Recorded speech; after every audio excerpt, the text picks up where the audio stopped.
सच्चिदानंद रूपाय विश्वोत्पत्त्यादिहेतवे तापत्रयो विनाशाय श्रीकृष्णाय वयं नमः। हे भगवान, अपनी सत चित आनंद स्वरूप, सत माने भूत भविष्यत बर्तमान, जार कोनो काले कोनो रकम विकार नहीं, त्रिकालम ध्वंसं रहितत्वं, जार कोनो काले कोनो रकम विकार नहीं, तिनी हलेन सत। चित शब्देर अर्थ जिनि ज्ञानमय, जार मध्य कोनो रकम अज्ञानता नहीं, कोनो रकम दुख नहीं, शुधु आनंद आनंद अपार आनंद। हे सच्चिदानंद, आमरा सकलेई आपनाके प्रणाम करी, कारण विश्वोत्पत्त्यादि हितवे आपनी ए विश्वटिके सृष्टि करेछेन, आपनी पालन करछेन, अवशेषे आपनी एटिके संहार करबेन। कारण विश्वोत्पत्त्यादि हितवे विश्वेर सृष्टि स्थिति एवं प्रलयेर कारण, तापत्रय विनाशाय। हे भगवान, एकमात्र आपनी पारेन এই ত্রিতাপ জ্বালা থেকে মুক্তি দিতে। দেখুন, ত্রিতাপ জ্বালা বলে শাস্ত্রে একটি কথা শোনা যায়। এই ত্রিতাপ জ্বালা থেকে আমরা সকলেই জর্জরিত। আমরা কেন? ইন্দ্র, চন্দ্র, বরুণ আদি দেবতাগণ জর্জরিত। তাহলে এই ত্রিতাপ জ্বালা কি কোনো অর্থের দ্বারা দূর করা যাবে? না কোনো পৈতৃক সম্পত্তির দ্বারা দূর করা যাবে? না কোনো বৈজ্ঞানিকের দ্বারা দূর করা যাবে? না কোনো ডাক্তারের কাছে উপায় আছে? আদি ভৌতিক, আধ্যাত্মিক, আদি দৈবিক এই ত্রিতাপ জ্বালার উপায় একমাত্র শ্রী গোবিন্দ। এই যে আদি ভৌতিক, যে কোনো মানে প্রাণী কেন্দ্রিক যে দুঃখ আমরা পাই, পশু পক্ষী কীট পতঙ্গ থেকে আরম্ভ করে ছেলে মেয়ে নাতি নাতনি পরিবারের থেকে যে আমরা দুঃখটা পাই, এর নাম হচ্ছে আদি ভৌতিক। দেখুন, আমরা কখন কোথায় কোন প্রাণীর মাধ্যমে দুঃখটা পাবো আমরা কেউ জানি না। হঠাৎ রাস্তায় চলতে চলতে গরু গুতিয়ে দিতে পারে, কুকুর কামড়ে দিতে পারে, পোকামাকড় কামড়ে দিতে পারে। যে ছেলে মেয়েকে আদর স্নেহ মায়া মমতা দিয়ে বড় করেছে, সে যে এমন একটা কাণ্ড ঘটাবে, তার জ্বালায় জ্বলে মরতে হবে।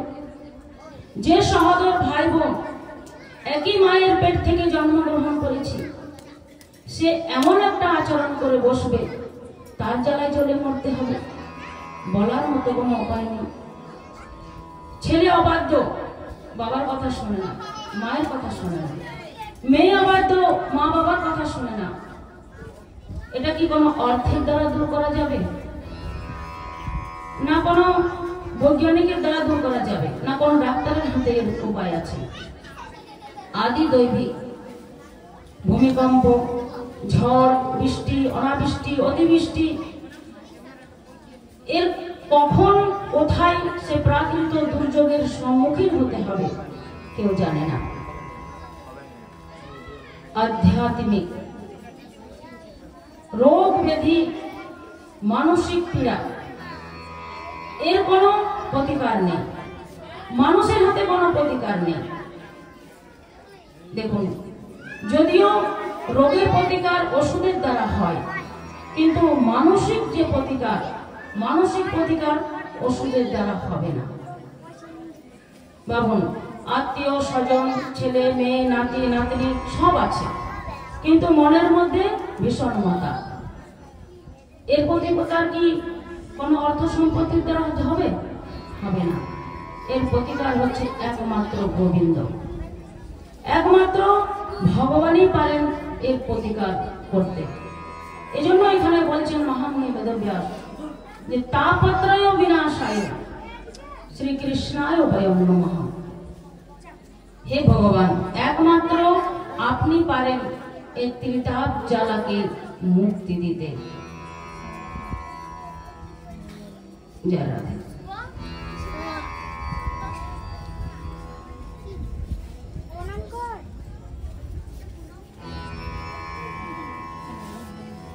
জয় রাধে। তো এই ত্রিতাপ জ্বালা থেকে মুক্তি পাওয়ার একমাত্র উপায় হলেন শ্রী গোবিন্দ। তাই বলছেন মুনি ঋষিগণ যে নৈ মিশে নৈ মিশত করে বিষয় সনবাদয়।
তাপত্রয় বিনাশায় শ্রীকৃষ্ণায় বয়ং নমঃ।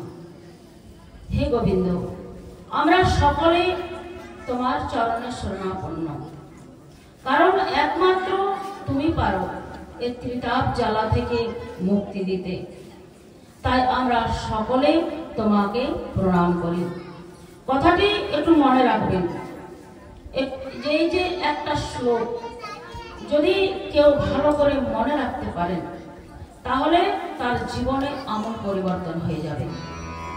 আমরা যদি লক্ষ্য করি তাহলে আমরা দেখতে পাবো যে মানুষের কি আসল, কি উদ্দেশ্য, কি বল।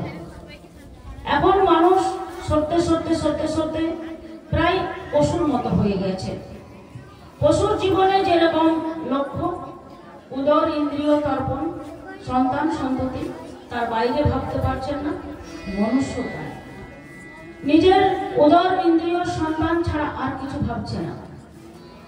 এই দেহটা দিয়ে যে আমাদের মুক্তি পেতে হবে, পুনরপি জনম পুনরপি মরণম পুনরপি জননী জঠরে শয়নম, এই যে বারবার বারবার জন্ম মৃত্যু প্রবাহ, মৃত্যু যন্ত্রণা, রোগ ব্যাধির যন্ত্রণা, গর্ভ যন্ত্রণা, এখান থেকে নিস্তার পাওয়ার যে একমাত্র উপায় হলো এই মানব দেহ, যেটি ভগবান দিয়েছেন। সেটিকে কাজে লাগিয়ে, সেটাকে ব্যবহার করে আমাদের এখান থেকে নিস্তার পাওয়া, আজ্ঞাহুতি পাওয়া, সেই উদ্দেশ্যটা মানুষ ভুলে গিয়েছেন। পশুর মতো, পশু যেমন নিজের সন্তান সন্ততি সংসার পালন করছেন, তার বাইরে তারা ভাবছে না, মনুষ্য তাই নিজের সন্তান সন্ততি পরিবার ছাড়া কিছু ভাবছে না। তাই মুনি ঋষিগণ বলছেন যে তুমি মানুষ হয়ে মানুষের করলে কি?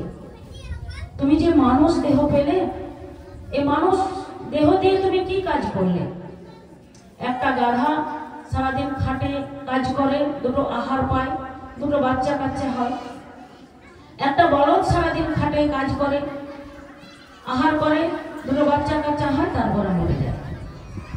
তাহলে তুমি মানুষ হয়ে ওই গাধার মতো, বলদের মতো খেতে গেলে, দুটো খেলে দিলে, দুটো বাচ্চা কাচ্চা হলো, তারপরে মরে গেলে, সব মিটে গেল। মানুষ হয়ে মানুষের করিলে কি? এই যে আমাদের পূর্বপুরুষগণ বলছেন, আমাদের পূর্বপুরুষগণ যেভাবে ধর্ম আচরণ করেছেন, আমরা কিন্তু তার ধারের কাছে পাশে যেতে পারছি না, আমরা সেখান থেকে বিচ্যুত হয়ে যাচ্ছি। তাহলে মানুষের যে কাজ, সেটা তো প্রত্যেকটা মানুষের জানা উচিত।